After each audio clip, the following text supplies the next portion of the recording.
स्वागत है जीवित परमेश्वर की जीवित हजूरी में। मेरा ये विश्वास है आज का वर्ड, आज की मीटिंग ये हेवन में डिजाइन हुई है आप लोगों के लिए। बैठ जाओ अपने शरीर में। हालेलुया। पहला दानियेल 1 उसकी 3 आयत 4 आयत को मैं पढ़ूंगा।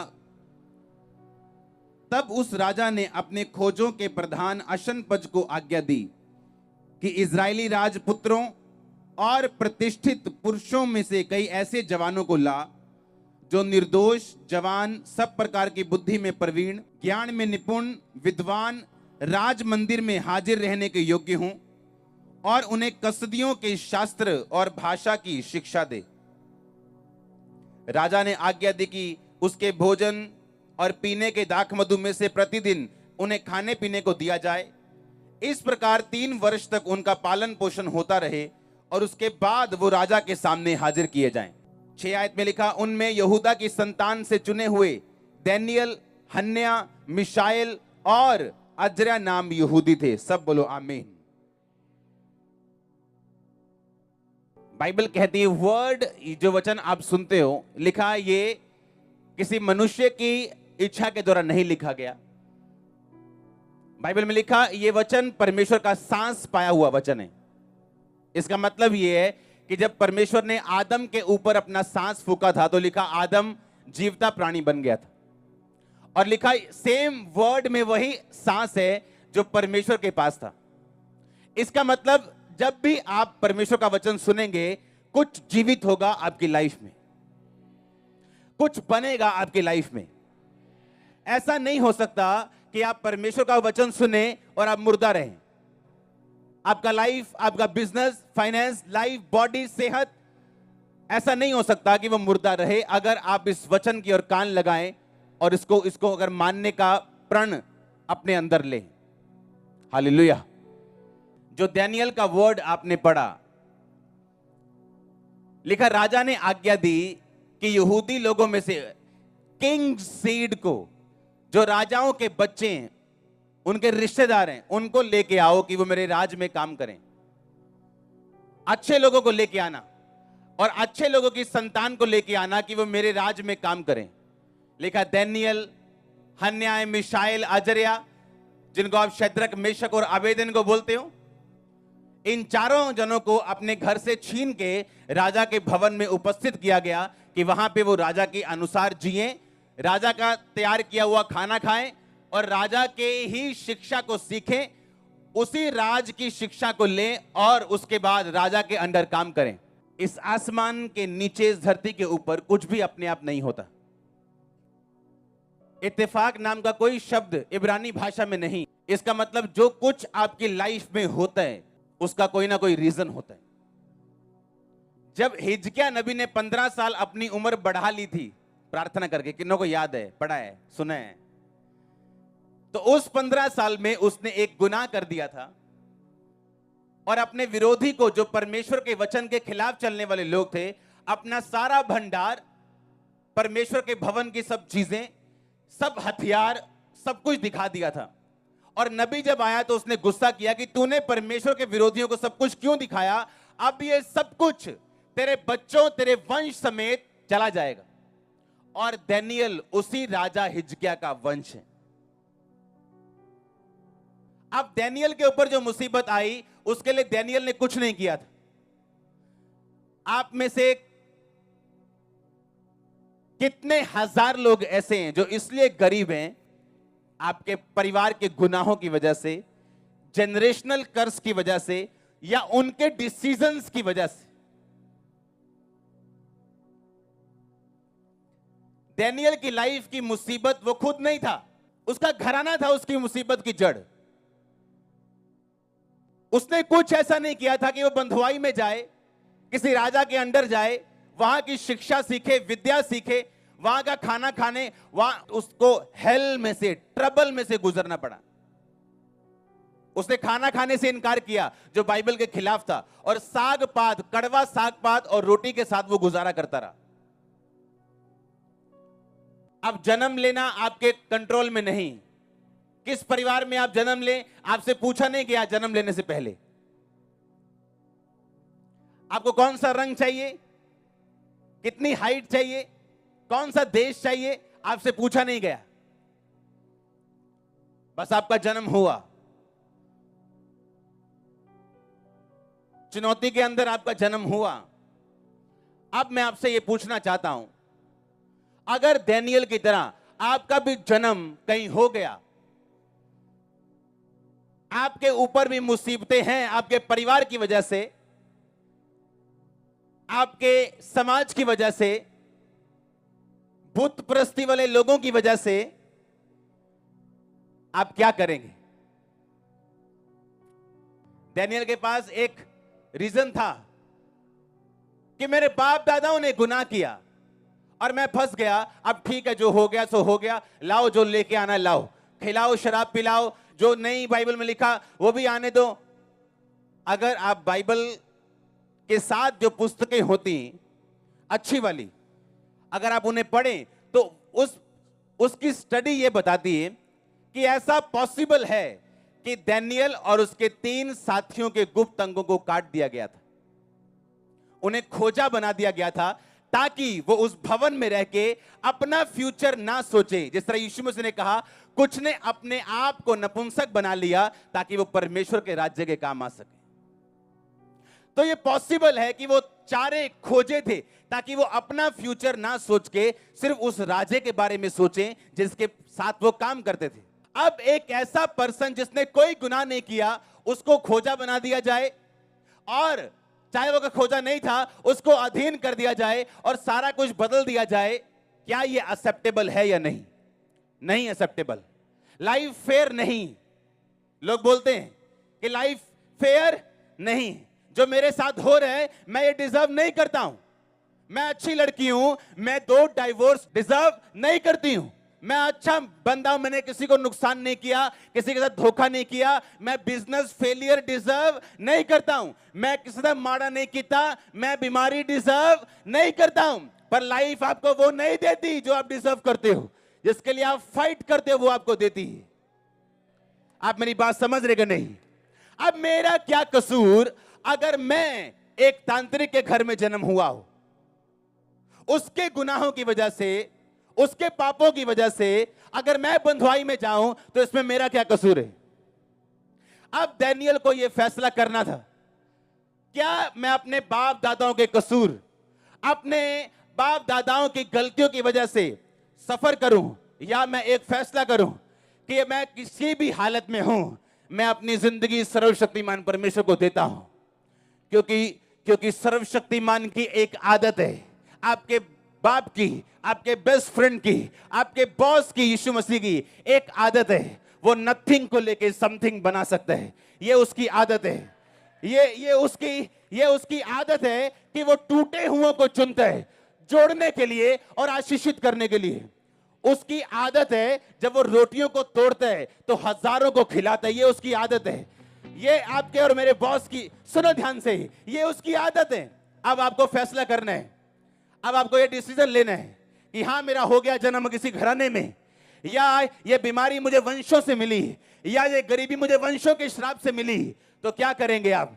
उस गरीबी में दारू पीने चले जाएंगे, उस गरीबी में खुदा को गालियां निकालेंगे, उस गरीबी में अपने बच्चों को पीटेंगे, अपनी वाइफ को पीटेंगे, हस्बैंड को गालियां निकालेंगे, या आप परमेश्वर के नजदीक जाने का फैसला करेंगे? डैनियल ने कहा अब जो होना था वो हो गया, अब अगर मैं परमेश्वर के साथ नहीं हूं तो मैं इससे डाउन नहीं जाऊंगा, इससे ऊपर तो नहीं आऊंगा। पहले ये बात ध्यान से समझो, आपके पास खोने के लिए कुछ नहीं। Hallelujah, nothing to lose. क्या कर लेंगे? डैनियल ने कहा क्या कर लेंगे? अब हमें बंद कर दिया, घर से दूर कर दिया, सब कुछ खत्म कर दिया, अब क्या कर लेंगे? अब या तो नीचे जाएंगे और खुदा को नहीं मानेंगे और नीचे जाएंगे, बंधुआई में और छितर पड़ेंगे। फैसला किया कि नहीं, कुछ भी हो जाए बाइबल के खिलाफ नहीं चलेंगे। राजा के बंदे को आज्ञा दी कि हम ये खाना नहीं खाएंगे जो बाइबल के खिलाफ है, हमें तो 7 पात दे दे और 10 दिन बाद हमारे फेस को देख वो दूसरे लड़कों से ज्यादा शाइन होंगे। यानी वो डिटरमिन था, वो फैसला कर चुका था कि एनीथिंग, शैतान अपना बेस्ट शॉट दे, जब मेरा टाइम आएगा मैं अपना बेस्ट दूंगा। उसने बेस्ट शॉट खाए, शैतान के बेस्ट शॉट उसने खाए, पर उसका टाइम जब आया उसने बेस्ट मारे हैं शैतान को। क्या करेंगे आप? क्या कुछ नहीं कर सकते। अपने वंश के विषय में आप कुछ नहीं कर सकते, जहां से आप निकले आप कुछ नहीं कर सकते, पर आप एक फैसला कर सकते हो कि मैं इन वंशों के श्राप से आजाद होऊंगा। जो मुसीबतें पीछे से चलती आ रही, मैं फैसला करूंगा खुदा के साथ खड़े होने के लिए। मैं ये फैसला करूंगा कि मैं अपनी लाइफ परमेश्वर को दूंगा और मैं अपनी लाइफ बाइबल के वचनों के अनुसार चलाऊंगा। मैं ये फैसला करूंगा। हालेलुया। क्योंकि लाइफ आपको दो चॉइस देगी, या तो अपनी निराशाओं को देखो, गम में डूब जाओ, शराब में डूब जाओ, नाटकों में डूब जाओ, टीवी में डूब जाओ, मोबाइल में डूब जाओ, और या तो फिर परमेश्वर के पास चले जाओ और घुटने टेको और बोलो परमेश्वर मैं हाजिर हूं, मुझे बना जो तू बनाना चाहता है, कर मोल जो तू करना चाहता है। मैं अपनी जिंदगी किसी सिचुएशन से हारने वाला नहीं हूं। हालेलुया। आप जो मुझे देख रहे हैं प्रीच करते हुए, मैं उसी सिचुएशन से निकला हूं, उन्हीं मुसीबतों से निकला हूं, और 2004 में वायदा किया था कि परमेश्वर मैं खड़ा हूं, अब जो करना कर, मैं तैयार हूं। और वो तैयार करता गया दिन प्रतिदिन, रोज रोज रोज रोज, इंच इंच करके, ग्लोरी टू ग्लोरी। और मेरा परमेश्वर बदला नहीं, मेरा परमेश्वर बदला नहीं, उसकी आदत बदली नहीं। उसकी आदत है नथिंग को समथिंग बनाने की। आप समथिंग होने जा रहे हैं, आप समथिंग होने जा रहे हैं। मैंने कहा आमीन हो, चाह तो ये आशीष होनी चर्च। हालेलुया। जोर से बोलो हालेलुया। आप मेरी बातों को समझ रहे कि नहीं? मैंने कहा क्या कर लेंगे आप? क्या कर लेंगे आप? आपकी फैमिली में आपकी नानी की कभी नहीं बनी, आपकी मम्मी की फादर के साथ कभी नहीं बनी, और आपकी मैरिज हुई कभी नहीं बनी, और उसके बाद आप मसीह में आए। अब आपको मालूम है ये कर्ज टूटने वाला है। क्यों? एक फैसला लेना है मुझे। या तो जो मेरी नानी ने किया मैं वो करूं, जो मेरी मां ने किया मैं वो करूं, कि बाप की तरफ ध्यान ही मत दो, अपने काम में बिजी हो जाओ, मासी के साथ बिजी हो जाओ, बुआ के साथ बिजी हो जाओ, सहेलियों के साथ बिजी हो जाओ, और घर को सॉल्व करने की बजाय एक अलग दिशा दे दो। ये परमानेंट सॉल्यूशन नहीं।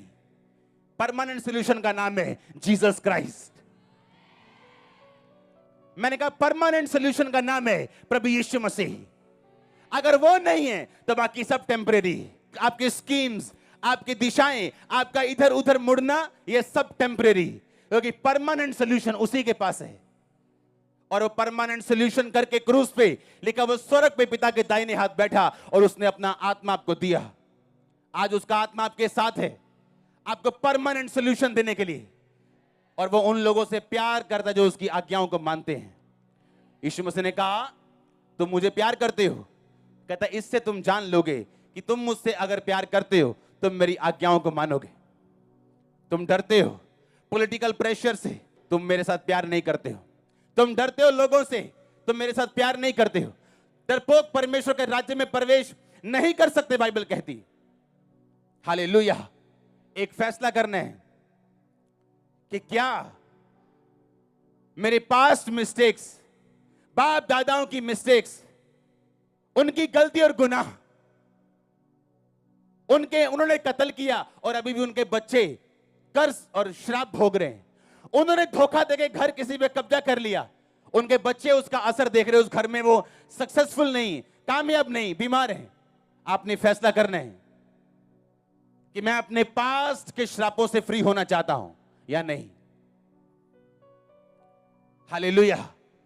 और एक ही तरीका आजाद होने का, मार्च करना यीशु मसीह की ओर। शैतान पीछे पकड़ने की कोशिश करे तो अभी भागना है परमेश्वर की ओर। आपको टेम्परेरी सॉल्यूशन नहीं चाहिए, आपको थोड़े दिनों का हल नहीं चाहिए, गलत हल नहीं चाहिए। आपको परमानेंट हल चाहिए जिसका नाम वचन है, इसका नाम प्रभु यीशु मसीह। आप तैयार हैं उस हल को लेने के लिए? आप तैयार हैं परमेश्वर की ओर बढ़ने के लिए? ऐसा करना पड़ेगा और कोई हल नहीं हमारे पास, कोई प्लान बी नहीं। जीसस के पास एक ही प्लान है, प्लान ए। क्योंकि जब एक प्लान फेल होता है तो आदमी दूसरा प्लान पकड़ते हैं, और जीसस नेवर फेल्स, वो कभी फेल नहीं होता, उसका प्लान कभी फेल नहीं होता। आपने सीधी राह पकड़ ली, पकड़ के रखना, the best is coming next. अब डैनियल के पास फैसला था, मुझे क्या करना है, क्या जो दुनिया कर रही मैं वो करूं? बाकी भी तो बच्चे आए हैं दूसरे देशों से, वो भी तो खा पी रहे हैं, मुझे क्या प्रॉब्लम है? जैसे उनकी जिंदगी वैसे मेरी जिंदगी। या मेरे अंदर को मालूम है कि ये सही नहीं, मुझे फॉलो करना है, मैं अलग किया गया हूं, निज प्रजा हूं, चुना गया हूं, राज पदधारी हूं, अलग किया गया हूं, मैं लोगों के जैसे नहीं चल सकता हूं। बाकी यूथ जिस तरह चलता है मैं वैसे नहीं चल सकता हूं। बाकी लेडीज जो करती हैं अपने घर में मैं वैसे नहीं कर सकती। बाकी मर्द जो करते हैं घर के बाहर जाके मैं वैसे नहीं कर सकता। मैं अलग हूं। हालेलुया। मेरा प्लान अलग है, टारगेट अलग है। आपने इस टारगेट के अनुसार चलना भी। आमीन। आपको यह बात देखनी है कि लाइफ फेयर नहीं, लाइफ फेयर नहीं है, यह पक्की बात है। लाइफ आपको वो नहीं देती जिसके आप हकदार हो, जिसके लिए आप फाइट करते हो वो देती। आप वचन पे खड़े हो जाओगे और घुटनों पे लड़ोगे प्रार्थना में, लाइफ आपको सब देगी। मैंने कहा लाइफ आपको सब देगी, हाथ जोड़ के देगी, देगी आपको। इस दुनिया में बेचारों की कोई जगह नहीं, बेचारों की कोई जगह नहीं, फाइटर्स की है। आमीन। आप फाइटर बनने जा रहे हो in the name of Jesus. जब आप वचन पे चलेंगे, सब कुछ यीशु मसीह पे छोड़ देंगे, लाइफ को देखने का नजरिया आपका बदल जाएगा। आप देखेंगे हर एक चीज जो आपकी लाइफ में आई वो डिवाइन, ईश्वरीय प्लान्स, रीजन और सीजन के तहत आई। आप समझ रहे मेरी बात को? आप नोटिस करेंगे कि वचन पे चल के अगर आपने दुख भी सहा तो वो आपको तैयार करने के लिए। आपने सेटबैक देखा, वो आपको नए गियर में डालने के लिए था। आप देखेंगे अगर आप तैयार हैं सब कुछ यीशु मसीह को देने के लिए। उसके बाप दादाओं ने गलती की नहीं की? अगर डैनियल भी वही गलती करता तो जो बाप दादाओं के कारण आया था वो बना रहता। कुछ के बाप फेल हैं व्यभिचार के कारण। अब सेम स्ट्रगल बेटे की लाइफ में। अब उसे फैसला करना है कि मुझे भी वही राह पकड़नी है बापा वाली, या मुझे पवित्रता में जीना है। अगर वो स्ट्रगल मेरे बाप की गलती की वजह से आया तो वो जाएगा कैसे अगर मैं भी सेम मिस्टेक करूंगा? आप समझ रहे कि नहीं? उन गलतियों की वजह से आप फंसे हो और अब आप खड़े रह के निकलोगे, उन गलतियों को दोहरा के नहीं। परमेश्वर का राज्य वायलेंस में है लिखा। वायलेंस मतलब बलपूर्वक कहता है उसमें प्रवेश किया जाता है। आपको वायलेंस यूज करनी, शराब के खिलाफ सख्ती इस्तेमाल करनी, कुछ कड़े नियम कानून बनाने लाइफ में, अगर आप नहीं चाहते बाप दादाओं की गलतियों में फंसना।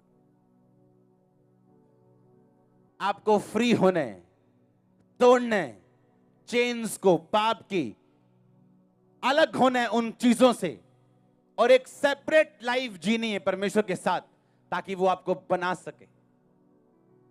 शैतान आएगा आपके दोस्त के रूप में, आपके पड़ोसी के रूप में, और वो आपको क्रूस उठाने से रोकेगा, चलने से रोकेगा, बोलेगा नहीं नहीं इतने सख्त भी होने की जरूरत नहीं है। जैसे हमारे परिवार हमको बोलते थे, बोले ठीक है यीशु मसीह ने मन्नो जाओ संडे संडे, एक ही रोज रोज दी प्रेयर चक्की है। किसी को नहीं मालूम आप क्या कर रहे हैं। सुनो, मालूम होगा जब रिजल्ट आएगा, और रिजल्ट के लिए आपको वो चीजें करनी नहीं पड़ेंगी, आपको लगातार करनी पड़ेगी। मैंने कहा वो करनी नहीं पड़ेंगी, क्या करना पड़ेगा? लगातार करनी पड़ेंगी। प्रेयर करना बड़ी बात नहीं, बहुत उठे ऐसे उठे भुटुस एक पटाखा पे पता नहीं कितने गायब। शुरली मत बनो, सैटेलाइट बनो, फिर सदा पिक्चरें भेजते रहो। आमीन। डाउनलोड करते रहो हेवनली प्रोजेक्ट्स को। मैंने कहा फिर सैटेलाइट बनो और सदा खड़े रहो और अड़े रहो। सैटेलाइट पे मौसम का कोई फर्क नहीं पड़ता, वो मौसम से ऊपर होता कि नहीं? नीचे बारिश है, तूफान है, बाढ़ आई है, सूखा पड़ गया, सैटेलाइट अपनी जगह खड़े है, ऊपर कोई बारिश नहीं, बादलों से ऊपर है, एटमॉस्फेयर से ऊपर है, गैसेस से ऊपर है। हालेलुया। फैसला करना है आज। अगर तो वही कुछ करना है जो आपके बाप दादा करते, दोस्त करते, यार करते, करो, फिर क्या दिक्कत है? तो जो रिजल्ट है वो तो है ये। यीशु मसीह ने कहा तुम अपने पापों में मरोगे। किसने मना किया? करो। परमेश्वर ने हमें फ्री विल दी है। कोई शराब पीने जाए तो वो उसके हाथ तो नहीं पकड़ता, पर कहता तुम हर एक बात का न्याय करवाओगे, अच्छी हो चाहे बुरी हो। कईयों के बाप दादे अच्छे हैं, पर वो खुद नहीं जानते कि ये मूर्ति को मानना या ये चीज करना ये गुनाह है बाइबल में, और आप सेम उस असर को ले रहे हो। बाइबल कहती जब तू मेरे वचन को तोड़ेगा, मैं 7 कितनी पुष्टों तक, पीढ़ियों तक, 7 पुष्टों तक, पीढ़ियों तक अनुग्रह करूंगा, पर जब सजा दूंगा 7 पुष्टों तक। अब उस 7वीं पुष्ट का कोई कसूर नहीं, वो एक ही तरह से बच सकता है अगर वो अपनी लाइफ परमेश्वर को दे दे। एक ही रास्ता है उसके पास। बोलते आपके दादा को शुगर थी ना? हाँ, पापा को थी, हाँ आपको भी। मेरे दादा को शुगर थी, मेरे पापा को है। लाइफ मेरी 34 साल की उम्र हो गई, मैंने अपनी शुगर 120 से इधर उधर नहीं देखी होगी कभी भी।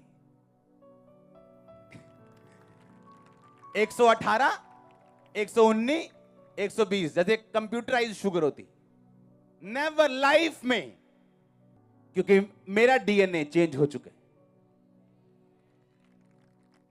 मैंने अपनी लाइफ जब 2004 में परमेश्वर को दे दी थी, मैं वंशों के श्राप से छूट गया था, पर शैतान मुझे नहीं, अभी भी है, मैं तुझे संघर्ष दूंगा, प्रॉब्लम्स दूंगा, आप अड़े और खड़े रहेंगे तो उसे जाना पड़ेगा।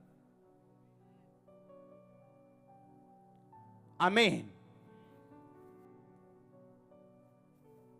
अगर फास्टिंग में कोई मेरी शुगर चेक करे वो 90 होती, अपने हाथों को उठाओ, बोलो मैं समर्पित करता हूं, मुझे चाहे मीठा पिला दो, सब कुछ 20 जो मेरा है प्रभु यीशु मसीह को, देता यीशु मसीह, कुछ नहीं रख छोड़ता, आमीन।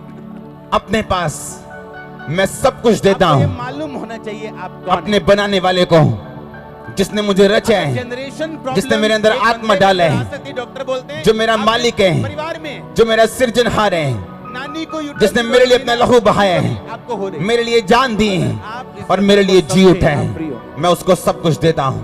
आप लड़ेंगे, हाथों को उठाओ और समर्पित करो सब कुछ। कि मेरे बाप दादाओं की प्रॉब्लम्स मेरी नहीं। हालेलुया।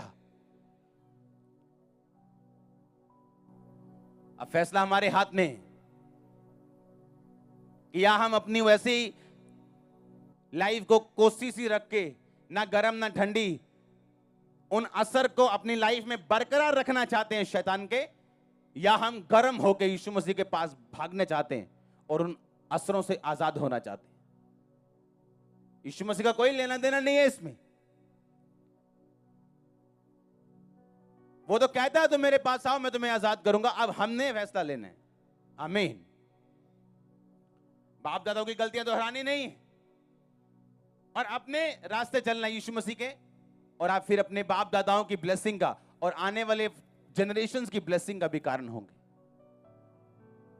आप कर्ज ब्रेकर होंगे अपनी फैमिली में, पॉवर्टी ब्रेकर होंगे, गरीबी को तोड़ने वाले होंगे, श्रापों को तोड़ने वाले होंगे।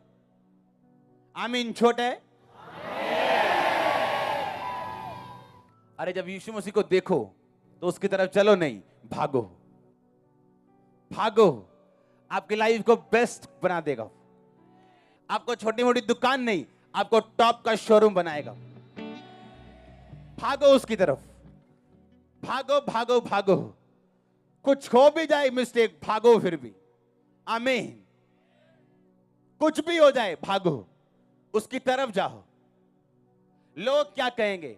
सबसे बड़ा रोग शाऊल को चिंता थी, लोग क्या कहेंगे।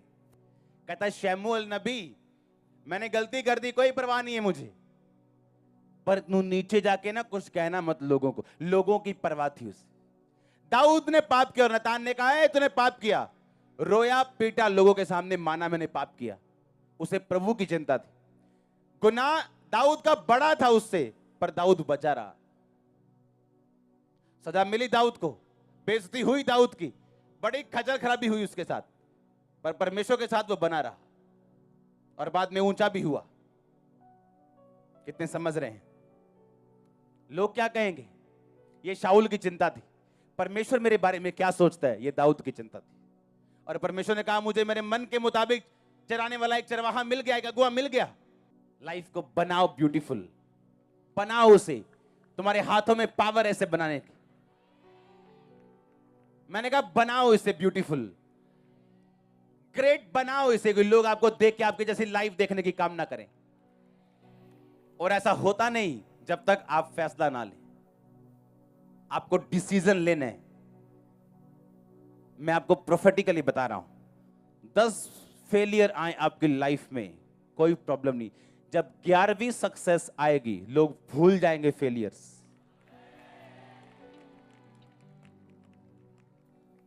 डैनियल की लाइफ देखो, फेलियर के बाद, सेटबैक के बाद, मुसीबत के बाद एक नई मुसीबत, तो भी उसको ये मुसीबत मजबूर नहीं कर सकी कि ले आओ जो ले आना है, कोई नहीं, खवाओ जो खवाना है।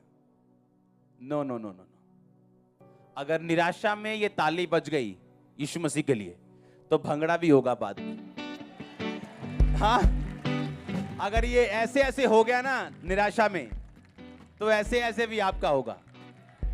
अगर ऐसे ऐसे नहीं हुआ तो ऐसे ऐसे भी नहीं होगा। मैं सच कह रहा हूं आपको। अगर मन मार के भी ताली कि यीशु मसीह के घर में बैठे, आमीन, तो ऐसे ऐसे भी होने वाला है। आप समझ रहे मेरी बात को? आपको circumstances, business partner, wife, husband, भाई को गालियां देने की जरूरत नहीं। यीशु मसीह के करीब चले जाओ, वो आपको हर सप्लाई करेगा। हर चीज, इमोशंस हो, फाइनेंस हो, बंदे हो, स्वर्गदूत हो, हीलिंग हो, ताकत, एवरीथिंग सप्लाई आएगी आपको। आप बिलीव तो करो। आमीन। मैंने कहा बिलीव तो करो। जीसस कभी बदलता नहीं। आमीन। वो फेल नहीं होता। कोई बी प्लान नहीं है, ए प्लान है। ए पकड़ो और चलो। God bless you all and remember, अगर गॉड ब्लेस यू, अगर खुदा ने ब्लेस किया, नोबॉडी कैन कर्स यू। अगर खुदा ने आपको ब्लेस किया, कोई आपको कर्स नहीं कर सकता। मैंने कहा God bless you all. God bless your finances. God bless your business. God bless your bodies. God bless your children. खुदा आपको आशीषित करे पूरी रीति के साथ। आमीन। ऊंचा आशीषों जी।